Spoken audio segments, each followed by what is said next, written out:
This is a short video showing how to use the Kaptivo whiteboard capture system with Cisco Webex Teams. This is a standard dry erase whiteboard.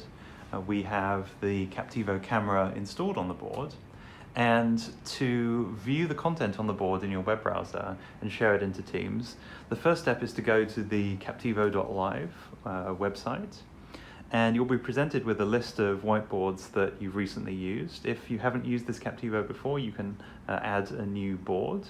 But the one we're using for this demo is FGH VTC on the left. So we simply click on that tile to press View Board. And then the light will flash on the Kaptivo button to prove that we're physically in front of the board. And then you will get a view of the whiteboard in your browser, which is currently blank. So we're just going to write some content on the board. And as content is being written on the board, you'll see that appears live in the browser.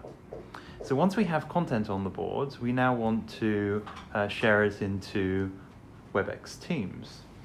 So to do this, we simply press the Share button in the user interface and click Snapshot. And we get a list of integrations that are available. So we will go to Webex Teams and click that. And then we get the standard login screen for OAuth. So we're going to log into Teams. When that completes, we'll get a list of teams and rooms and users that we can post to. So we will choose as an example here Kaptivo testing space, and then we just press post, and you get a notification in the browser saying that we're posting to that space in Webex Teams. And now if we switch to Webex Teams, you'll see the snapshot has appeared in the team space. So that's a quick demo of the integration.